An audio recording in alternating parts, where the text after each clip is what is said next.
அனைவருக்கும் வணக்கம்.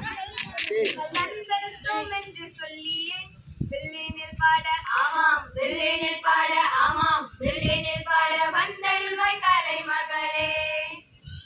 தானந்தோம் என்று சொல்லியே வில்லினில் பாட ஆமாம் வில்லினில் பாட ஆமாம் வில்லினில் பாட வந்தருள்வாய் கலை மகளே. என்னம்மா இலக்கியா, இன்னைக்கு நம்ம வில்லுப்பாட்டுல எதை பத்தி பாட வந்திருக்கோம்? அதுவாடி இன்னைக்கு நம்ம சுற்றுச்சூழலை பத்தி பாட வந்திருக்கோம். சுற்றுச்சூழலை பத்தி என்னடி பாட சொல்றோம்? சுற்றுச்சூழலை பத்தி பாடுறதுக்காக நாம் நம்பி இருப்பதும் நம்மில் இருப்பதும் இயற்கையை. மூச்சுக்கு காற்று, தாகத்திற்கு நீர், ஒளிக்கு கதிரவன், உறைவதற்கு நிலோன்னு. இலக்கியா, எல்லாத்தையும் இப்பவே சொல்லிட்டாயிட்டு, இன்னும் நிறைய இருக்கு. அப்ப அது ஒரு பாட்டா சொல்றேன் கேளு. உடலில் உறுதி உடையவரே உலகில் இன்பம் உடையவராம். ஆமா இலக்கியா, இந்த உலகத்துல இன்பமா இருக்கவங்கள யாருன்னு சொன்ன? அதுவாடி உடல்ல உறுதி உள்ளவங்க தான் இந்த உலகத்தையே ஆளுவாங்களாம். புரிஞ்சுதா? புரிஞ்சுதுடி. உடலில் உறுதி உடையவரே உலகில் இன்பம் உடையவராம். இடமும் பொருளும் நோயாளிக்கு இனிய வாழ்வு தந்திடுமோ. இடமும் பொருளும் நோயாளிக்கு இனிய வாழ்வு தந்திடுமோ. இனிய வாழ்வு தந்திடுமோ. ஆமா இலக்கியா, அடுத்து எதை பத்தி? அடுத்து என்ன? சுத்தத்தை பத்தி தான். சுத்தம் உள்ள இடமெங்கும் சுகமும் உண்டு, நீ அதனை நித்தம் நித்தம் பேணுவையில் நீண்ட ஆயுள் பெறுவாயே. நித்தம் நித்தம் பேணுவையில் நீண்ட ஆயுள் பெறுவாயே. நீண்ட ஆயுள் பெறுவாயே. சரி இலக்கியா, சுத்தமா இருந்தா சுகமா இருக்கலாமா? சுத்தமா இருந்தா சுகமா இருக்கலாண்டி. நம்ம வீட்டை மட்டும் இல்ல, சுற்றுச்சூழலையும் சுத்தமா வச்சுக்கணும். சுற்றுச்சூழலை சுத்தமா வச்சுக்கலாம். நம்ம ரெடி பண்ணணும். நெகிழி பொருட்களை எரிக்க கூடாது. எரிக்க கூடாதுன்னா அப்ப அதை அப்படியே போட்டுருந்தாமா? அதை அப்படியே தூக்கி போட்டாலும் அதை மக்களுக்கு 1000 வருஷத்துக்கு மேல ஆகும். அதனாலதான் நம்ம முன்னோர்கள் நெகிழி பொருட்களையே பயன்படுத்தக்கூடாதுன்னு சொல்லியிருக்காங்க. அதனாலதான் அரசாங்கம் மஞ்சள் பை திட்டத்தையே கொண்டு வந்தாங்க. திடப்பொருளோ திரவப்பொருளோ தீங்கு செய்யறதுல பூமியில போடுறோம், ஆனா கெட்டவட வந்தா மட்டும் பூமி திட்டுறோம். இதுக்கு மேல நம்ம நெகிழியை பயன்படுத்தணுமா? ஐயோ, கண்டிப்பா பயன்படுத்த மாட்டோம். காலை மாலை உலவினிடம் காற்று வாங்கி வருவோரின் காலை தொட்டு கும்பிட்டு காலன் நோடி போவானே. காலை தொட்டு கும்பிட்டு காலன் நோடி போவானே.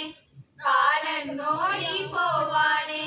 ஆமா இலக்கியா, காலத்தை கும்பிட்டு யார் ஓடி போவாங்க? அதுவாடி காலை மாலை உடற்பயிற்சி செய்து இயற்கை காற்றை சுவாசிச்சு வருவாங்கள, எவனே காலை தொட்டு கும்பிட்டு ஓடி போவாங்க.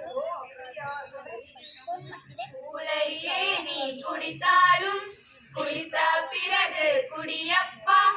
ஏழையே நீ ஆனாலும் இரவில் நன்றாய் உறங்கப்பா. ஏழையே நீ ஆனாலும் இரவில் நன்றாய் உறங்கப்பா. இரவில் நன்றாய் உறங்கப்பா.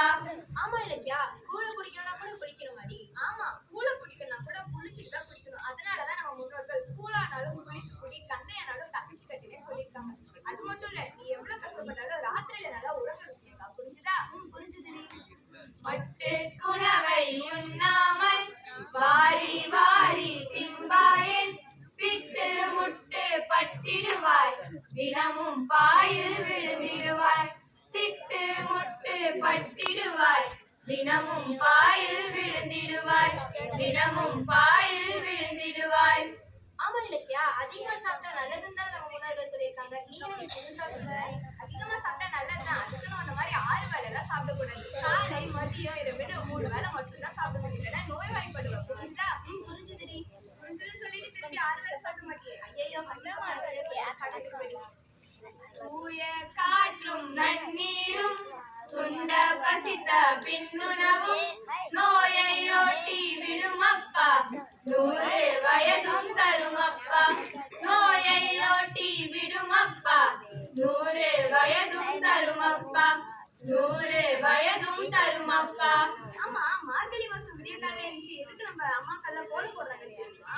எனக்கு தெரியும், எனக்கு தெரியும். உனக்கு ஒண்ணும் தெரியாது, நான் சொல்றேன் கேளு. மார்கழி மாசம் விடியற் காலையில ஓசோன் படல நம்ம பூமி கிட்ட வரும். அந்த சமயத்துல நம்ம வீட்டுக்கு வெளியே இருந்தா தூய்மையான இயற்கை காற்று நமக்கு கிடைக்கும்.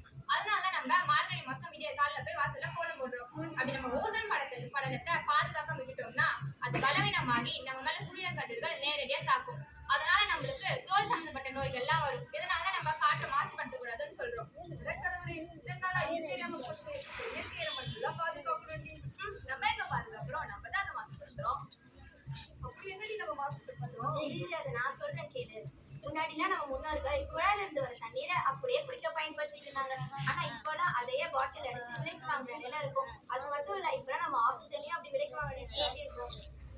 அப்ப இயற்கை நமக்கு நல்லது உள்ளதுதானே? அங்கதான் இருக்கே விஷயம். மெல்ல தொட்டு சென்றால் தென்றல், தூக்கி வீசி சென்றால் புயல். அருமை உடலின் நலமெல்லாம் அடையும் வழிகள் அறிவாயே, வரும் முன்னோயை காப்பாயே, வையம் புகழ வாழ்வாயே, வரும் முன்னோயை காப்பாயே, வையம் புகழ வாழ்வாயே, வையம் புகழ வாழ்வாயே. அருமை அருமை, என்ன அருமையான வரிகள். சந்தனத்தும் என்று சொல்லியே வெள்ளையில் பாட ஆமாம், வெள்ளையில் பாட ஆமாம், வெள்ளையில் பாட வந்தல்வாய் கலை மகளே. தானதம் தோம் என்று சொல்லியே வெள்ளையில் பாட ஆமாம், வெள்ளையில் பாட ஆமாம், வெள்ளையில் பாட வந்தல்வாய் கலை மகளே. ஆமா இலக்கியா, இவ்வளவு அழகான வரிகள் எனக்காக சொன்னல. இதெல்லாம் வச்சு நாங்க என்னென்ன பின்பற்ற வேணும்? நோயற்ற வாழ்வே குறைவற்ற செல்வம் என்பது பழமொழி. நோய் வந்ததுக்கு அப்புறமா அந்த தீர்க்கம் உயர்வதை விட வரும் முன் காப்பதே அறிவுடைமை. இதைத்தான் நான் சொல்லிட்டு இருந்தேன். புரிஞ்சுதா? புரிஞ்சுதுடி. எங்களுக்கு புரிஞ்சுது. உங்களுக்கு புரிஞ்சுதா? வருமுன் காப்போம், உலகம் புகழ வாழ்வோம். நன்றி.